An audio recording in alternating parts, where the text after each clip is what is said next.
Seems that we have a little problem here. We were expecting a series of events to occur. Unfortunately, they decided at the last minute to pull out of their watertight contract with the radio show and have left us in the lurch. Hold on, I have Bill Shagnasty coming through loud and clear from... Yep, an update from head office here, Walter. Seems that we've lost close on to 8 minutes of unforeseen incidents and almost 3 minutes of avoidable confusion. It will be difficult, if not nigh on impossible, to patch together 11 minutes of varied and virtually unlistenable replacement items. I suggest we just wing it. Yeah, thanks, Bill. Yeah, you're welcome, Walter. I knew we could rely on you to explain the problem in layman's terms, Bill. Right, okay. So, anyway, I was over at the Hungry Hornet bar the other night when guess who should come in? I ain't got a clue. Who was it? Oh, Crazy Mary from up the dairy. Oh, yeah. Bill, she's a total Fruit Loop. Yeah, Bill. But what a body. Bill. Oh, yeah. I'd certainly grease her earlobes in a storm. What? That's a euphemism, Bill. It means you talk dirty in code.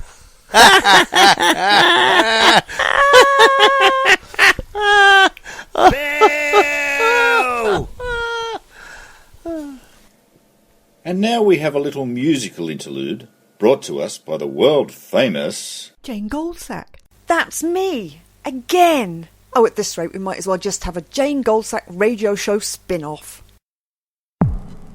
Down in the yellow bay where the scows are sleeping, where among the dead men the sharks flit to and fro, there Captain Goldsack goes creeping, looking for his treasure down below. Yo-ho, yo-ho, yo-ho, creeping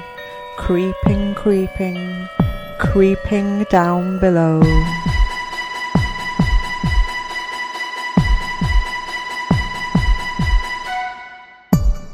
Down among the tangleweed where the dead are leaking, with the ebb and flow of water through their ribs and hollow bones, Isaac Goldsack stoops low, seeking. What's he seeking there, amidst a lot of dead men's bones? Yee-ho, heave a yee-ho, seeking down below.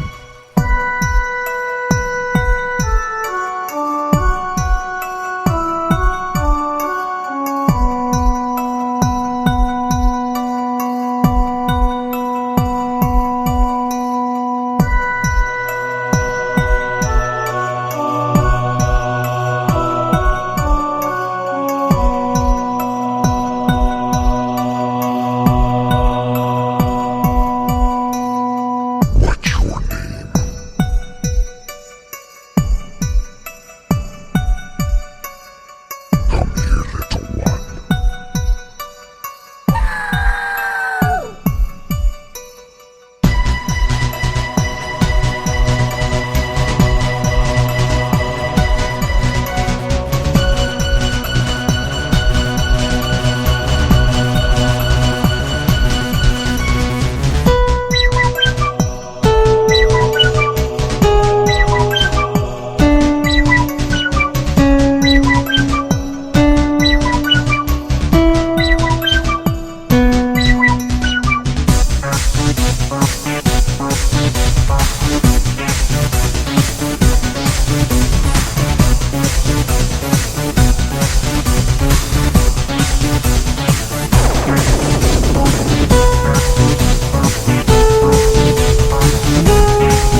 twice 100 year and more are gone across the bay, down across the yellow bay where the dead are sleeping. But Captain Goldsack gropes and gropes from year long, day to day. Captain Goldsack gropes below, creeping, creeping, yo-ho, yo-ho, yo-ho, creeping, creeping down below.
Meanwhile, in a parallel universe, the Jane Goldsack Radio Show. The Jane Goldsack Radio Show. The Jane Goldsack Radio Show.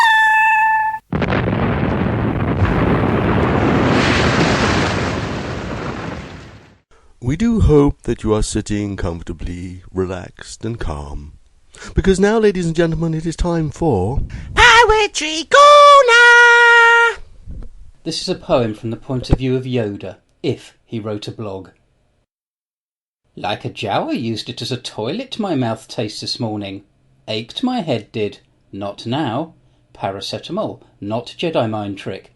Old Thumper I tried, liked it I did, yes.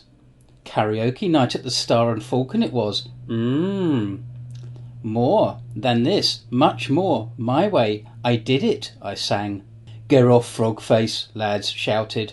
Green I am, small I am, Kermit I am not. In the Serpentine thinking they are ducks, quacking they are now. Jedi mind trick. Muppets, OLL. This is a poem about masculinity and the passage of time. I was born in 1969, I wrote it in 2013, and it's called 6913. Last year prime numbered age held sway, since then some extra throat beard grey, shirt buttons slightly more tum splayed, maybe it's time I was reweighed. Oh God, I'm 44. On average I am past halfway, it takes less beer till bladdered spray, and if hungover lose a day, my liver yells at me no way. Oh God, I'm 44. These days more trespass than a fray, older than pre-prison craze, once Danger Mouse, now Colonel K, or tatty-eared old Tomcat Stray. Will my hair fall out with mange? Oh God, I'm 44. Docked my first iPod yesterday with PayPal not quite so au fait. Watched vinyls decline with dismay. Hookers my age carry change. I fancy Bellatrix Lestrange. Oh God, I'm 44. Just twitched a rare Siberian jay, re-watched The Darling Buds of May, but please no cocoa on a tray. Against the dying light I'll rage, find my As You Like It stage. At least men don't go through the change. Oh God, I'm 44. 'Cause I still wield a wicked blade, so far no urge to dress more staid, in crimped clean slacks of dun tan beige. I'd fear that mournful colour change, rather weekends spent in adult play than tussling with cheap underlay. I've never felt quite so alive. I'll soon be 45. That was Dave Hubble. Yeah. Poetry Corner! 3 Men in the Sahara. Part 1. Francis Delaney Lawrence, erstwhile captain of the infamous 2nd 3rd Desert Horse Regiment, travelled across the sand-strewn terrain like a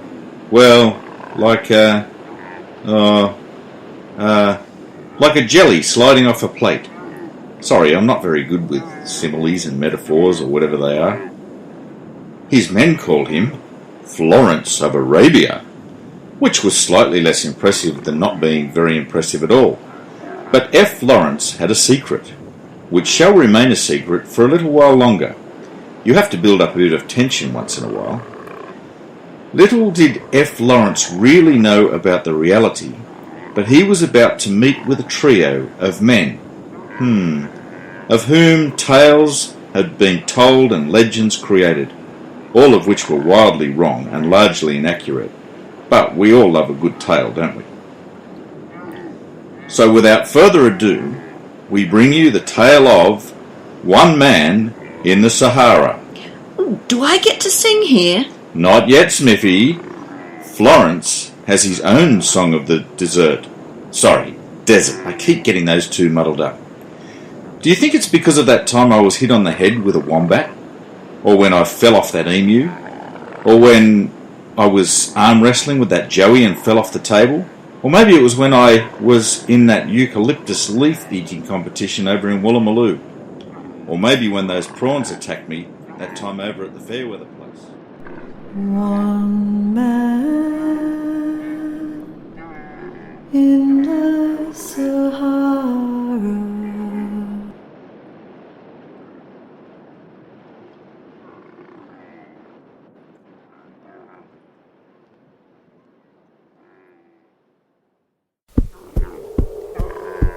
Whoa, boy! Now, for the sake of the listening audience, I shall express my thoughts in spoken words. Since leaving the regiment, I've travelled a lonely path. I do miss the men, but as they were just lying around in random heaps after that last skirmish, I didn't think our chances of a continued friendship were all that good. And now, today, I'm going to meet the 3 legends that ghost across the sands like wraiths in a haunted house. Now that's a proper simile. Jelly off of a plate, I ask you. Tales of their exploits and unerring bravado have been told and retold in many a watering hole across the length and breadth of the mighty Sahara, each telling giving more of a shine to their trophies and another verse and chorus to the songs about them. Here they were, in their secret camp, which was never found, by them, in the same place twice, and I was finally going to speak to the 3 men in the Sahara. 3 men in the Sahara. Hello, I'm Captain Lawrence of the 2nd 3rd Desert Horse Regiment, and you 3 need no introduction. Hello. Hello. Hello. Though it would be good if you could introduce yourselves, as then I would know to whom the individual was as to whom their famous exploits related. Do I appear a little nervous? It's just that I've wanted to meet you for such a long time. I am Biffy. Quiffy, that's me. And I am quite a little bit, feeling hot and... Water, quickly. This man is suffering from heat exhaustion. Quickly, I say. Rightio, rightio. I'll just loosen your top button and allow you to breathe a little. Sniffy. Oh, what a decidedly pleasant perfume. Cologne. Where's that water? On its way. Smithy does this from time to time, but he won't see a doctor. Says he's allergic to them, which is rather strange. A little time passes, in which Biffy and Quiffy head off in the wrong direction after water, and F. Lawrence gets a clean water canteen from his camel for Smithy. After receiving a little water, Smithy begins to revive, at which point part 1 ends and part 2 begins. Are you following this? Part 2. Where am I? What happened? Who are you? I am Francis, my dear. Oh, How long have you been one of the men? oh, you mean you are... Yes. Well, slightly awkward. Well, all my brothers grew up and went off to war, fighting against the infidel, saving the empire and all that. I sort of followed in their size 11 footsteps with my size 6 feet. How about you? Also a size 6. Oh, sorry. I only had sisters. I was the youngest of 4 and somewhat bullied by them all. So I ventured out alone to get me some balls, as it were. Joined the 2nd, 3rd Horse Desert Regiment. Lost my horse. Found a camel. And here I am. Lost your horse? That was careless. Found a camel? That was lucky. How did you know his name was Lucky? Lucky guess, I guess. Yes. So, do the boys know? No. Where are the boys? I sent them off for some water. We've been looking for water for a week. They might be some time. And they didn't take Daphne either. Daphne? Is that Daphne? Yes, it's Daphne, our camel. Well, Lucky and Daphne certainly seem to be getting on well. Most informative. Oh! The Sahara Desert is a large, dry, arid and humid area, almost totally filled with sand, apart from the bits that aren't. There is the equivalent of a gallon of water per human per square mile, and far too many people to make that equation work properly. It has been said on occasion that when a man is tired of the Sahara, he is really quite a bit tired. And when 2 men are tired of seeking water, they are probably Biffy and Quiffy and have been looking in all the wrong places for it. Smithy! Captain Lawrence! We're back! Yes, and we've got water. It's what we went for. Well done, lads. And in under a week. We didn't think we'd see you until Tuesday. Tuesday? You never know what day of the week it is in the desert. Quiffy always has trouble knowing if it's day or night in the desert. Has Captain Lawrence gone? We've heard tell, in our travels, that he's the famous Florence of Arabia. Yes, he's still here, boys. And he's sharing a tent with me now. Jolly good show, Smithy. Never did like you sharing alone. Well, boys, did you have any luck getting the water? Yes. We met up with a Tuareg merchant and traded our boots for some powdered water. Much easier to carry, he said, especially as we left Daphne behind. Oh. The camels appear to be quite pally, rather. Here's the water. It says here, add contents to water.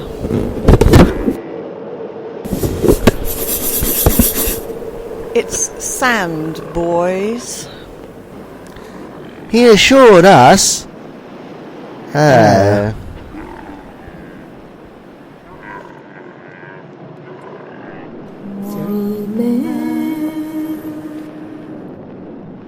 In the Sahara.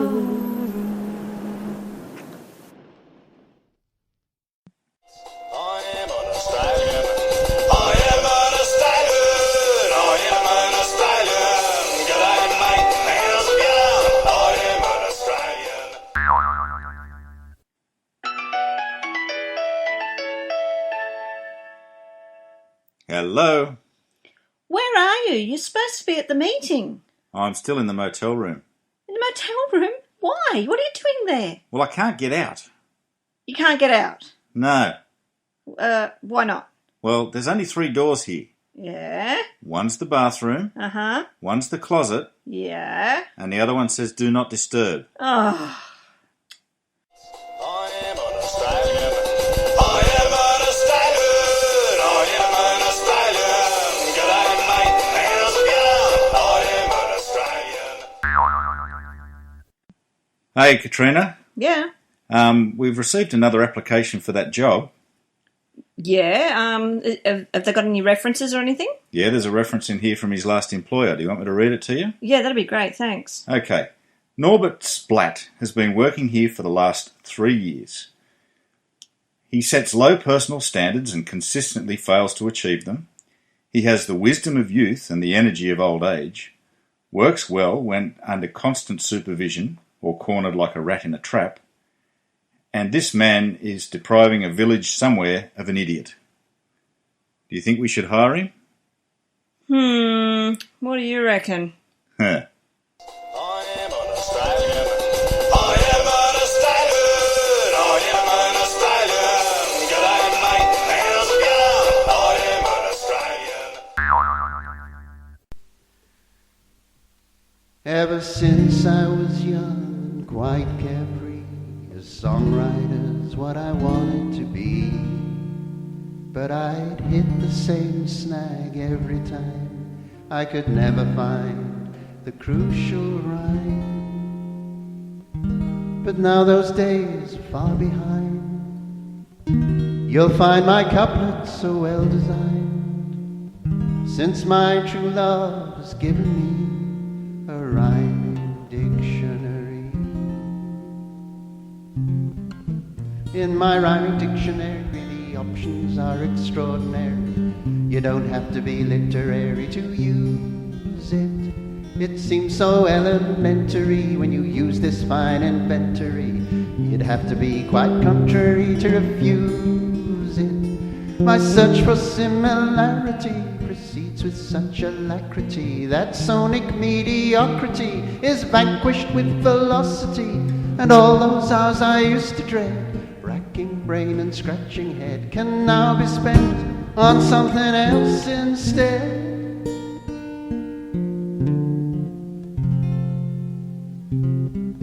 I used to worry about the meaning, I didn't want to be misleading. My verbal skills were exceedingly rusty.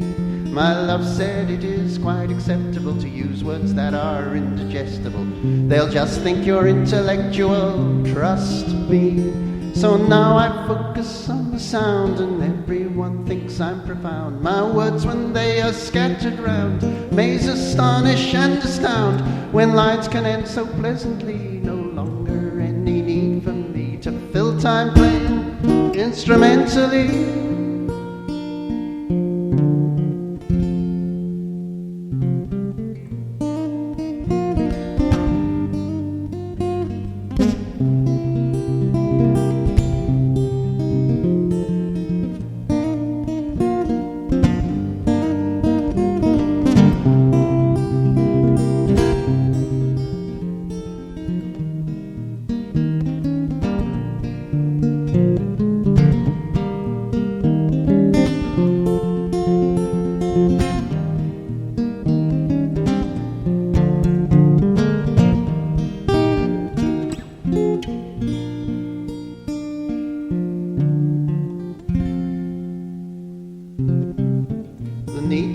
Such a curse, it makes a poet's life much worse. It's easier to write blank verse, believe me, but with my lexicon in hand, I think I've gained the upper hand. The language is at my command, it's easy, just like a stream of consciousness. The words they gush and effervesce. It may be nonsense I express, it's nonsense that you can't repress. I'll sing about the teledo, 'cause it rhymes with I love you. It's an Asian badger, yes it's true, something I don't think you knew. Oh, there is no limit to my powers. I could go on like this for hours. Sing of kings who reign in showers, cabbages and cauliflowers. Oh, there's so much more that I can give. I've become so creative, but I'll stop before you lose the will to live.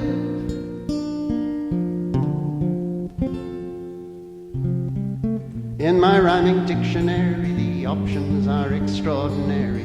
Don't have to be literary to use it. It seems so elementary when you use this fine inventory. You'd have to be quite contrary to refuse it. To anyone who is going grey, writing songs the old-fashioned way, there's just one thing I have to say: get a rhyming dictionary today.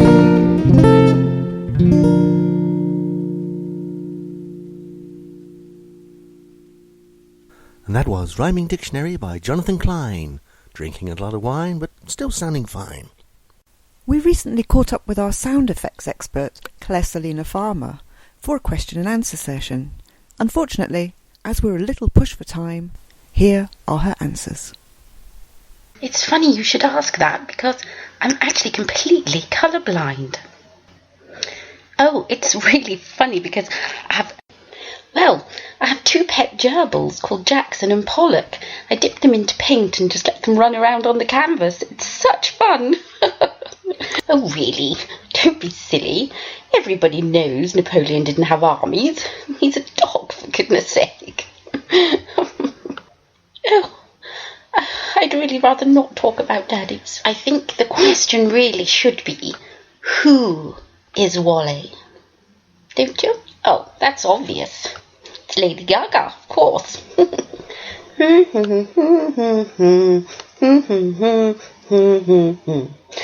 One. Yes, it's the last digit of my phone number. Well, there are too many's in the question, which is rather a lot for such a short question, don't you think? Well, that's rather a sad story, really. I was going to climb Mount Everest with my trusty Sherpa, Tenneting. He plays the triangle, you know. It was very good. Problem was the stress incontinence. Just had to cancel. So unfortunate. Poor Tenneting. Thank you, Clare Selina Farmer. It's such fun. The end is approaching. The 25th of November to be exact. In an album that took 7 years of a relationship to make and 1 year rebuilding. In poems by some of Southampton's best poets. In songs produced and performed by some of music's best untapped talent. In words written by a broken man. That man is me, Markel the Bad Belly. The album I'd love to say I told you so. Released for streaming on SoundCloud or to buy on Bandcamp, the 25th of November marks the end of that chapter of my life and the celebration of the future. What you're about to hear is a 5-minute preview of that album, and I'd love to say I told you so. 3 minutes. I'm alone. I made a mess, I must confess. I didn't know what I was doing until it was too late. Oh, too late. The past. The past is a foreign country I travelled from through time.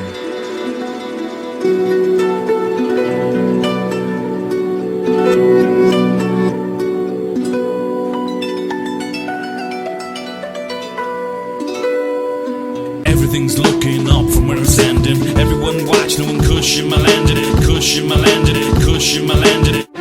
Your feet were cold when they brushed mine, left bed. My toes curled for you, pinched spring.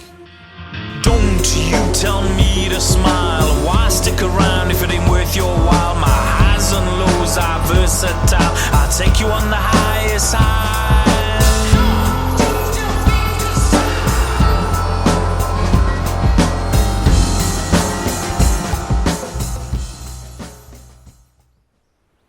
I have made my willow cabin at your gate, and in it I would wait, and I would wait, and I will wait.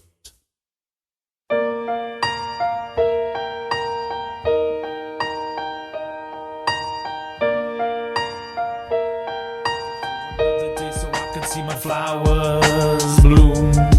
When you're dreaming with a broken heart.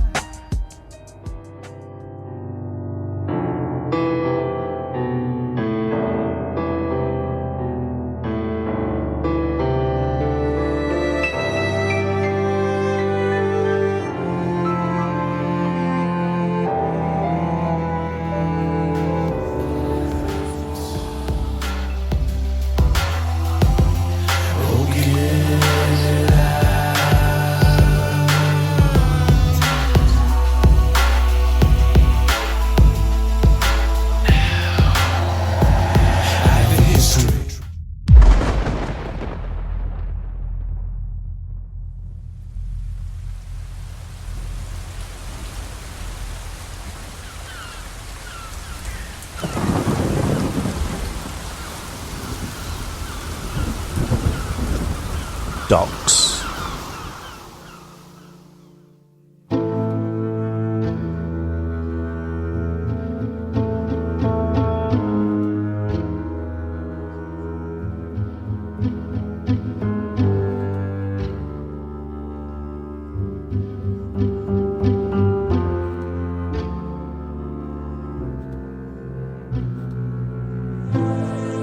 I think I just got abducted. What is this place? How can a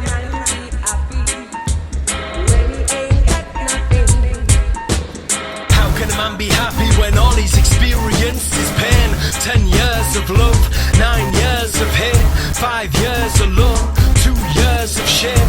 One mistake I made, I'll never make it again. I'll never make it again. I'd love to say I told you so, but those words you will never hear. Even when you stood before me and you could read my lips so loud and clear.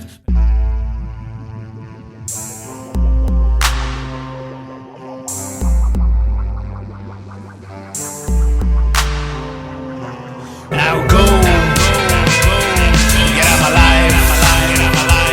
You're not worth this, and you're no longer my wife. Let go, be silent. I can happily live silent.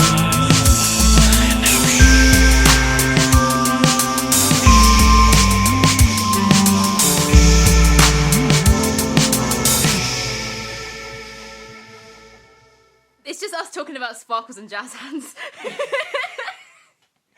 That's all I heard.